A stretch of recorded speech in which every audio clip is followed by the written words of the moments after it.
Welcome to mummy's kitchen. நம்ம இன்னைக்கு ஒரு சூப்பரான ஸ்பைசி சிக்கன் கிரேவி எப்படி பண்ணுறதுன்னு பார்க்கலாம் ஃப்ரெண்ட்ஸ். இந்த வீடியோக்குள்ளே போகிறதுக்கு முன்னாடி நம்ம சேனலை லைக் பண்ணுங்கள், ஷேர் பண்ணுங்கள், சப்ஸ்கிரைப் பண்ணுங்கள். சிக்கன் கிரேவி பண்ணுறதுக்கு என்னெல்லாம் எடுத்திருக்குன்னு பார்க்கலாம். 1/2 கிலோ சிக்கனை க்ளீன் பண்ணி வச்சுருக்கேன். கொஞ்சம் வெள்ளைப்பூண்டு ஒரு 10 பல் எடுத்திருக்கேன். 2 துண்டு இஞ்சி, 3 ஏலக்காய், 2 பட்டை, 3 கிராம்பு, கொஞ்சம் சோம்பு, சிக்கன் மசாலா எடுத்திருக்கேன். ஒரு 1/4 கிலோ சின்ன வெங்காயம், ஒரு 3 பழுத்த தக்காளி, கொஞ்சம் மல்லி இலை, ஆயிலும் சால்ட்டும் தேவையான அளவு போட்டுக்கலாம். வெங்காயத்தை நல்லா செவப்பாக வறுத்துக்கணும். வெங்காயம் நல்லா வணங்கணும், அப்போ தான் டேஸ்ட்டாக இருக்கும். வணங்கட்டும் வெங்காயம். இப்போ வெங்காயம் நல்லா வணங்கிருச்சு. இதில் எடுத்து வச்ச வெள்ளைப்பூண்டு போட்டுக்கலாம். அப்புறம் இஞ்சியை பொடியாக கட் பண்ணி அதையும் போட்டு நல்லா வணக்கி விட்டுக்கலாம். இப்போ இதில் பட்டை, ஏலக்காய், கிராம்பு, சோம்பு இதெல்லாம் போட்டுக்கலாம். போட்டு நல்லா மிக்ஸ் பண்ணிடலாம். இப்போ எல்லாமே நல்லா வதங்கி வந்துருச்சு. இப்போ இதில் சிக்கன் மசாலாவை போட்டுக்கலாம். போட்டு நல்லா மிக்ஸ் பண்ணலாம். இது லைட்டாக வேகட்டும். வெந்த உடனே தக்காளி போட்டுக்கலாம். மசாலா நல்லா வெந்து வாசம் போயிடுச்சு. இப்போ இதில் கட் பண்ணி வச்சு தக்காளி போட்டுக்கலாம். தக்காளி போட்டு நல்லா வதக்கி விட்டுக்கலாம்.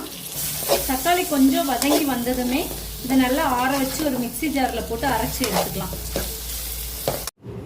நம்ம சிக்கனை கொஞ்சம் உப்பும் லைட்டாக மஞ்சத்தூளும் போட்டு பாதி வேக வச்சு எடுத்துக்கலாம்.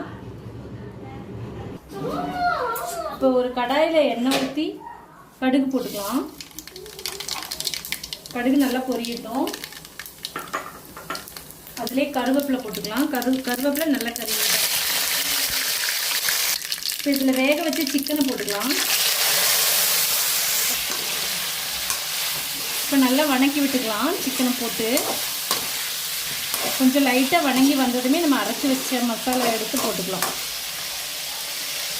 இப்போ நல்லா சிக்கன் வதங்கிருச்சு. இப்போ நம்ம அரைச்சி வச்சதை எடுத்து போட்டுக்கலாம்.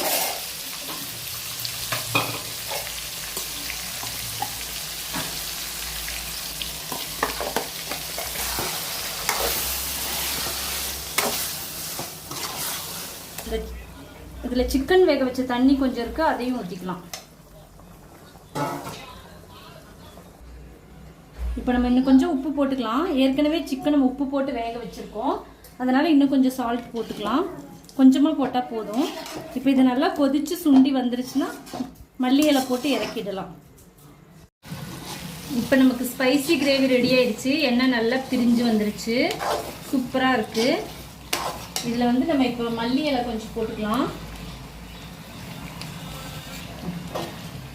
இப்போ நமக்கு சூப்பரான ஒரு ஸ்பைசி சிக்கன் கிரேவி ரெடி ஆயிடுச்சு ஃப்ரெண்ட்ஸ். இப்போ நமக்கு ஒரு சூப்பரான ஸ்பைசி சிக்கன் கிரேவி ரெடி ஆயிடுச்சு ஃப்ரெண்ட்ஸ். இந்த வீடியோ உங்களுக்கு பிடிச்சிருந்தா லைக் பண்ணுங்கள், ஷேர் பண்ணுங்கள், சப்ஸ்கிரைப் பண்ணுங்கள்.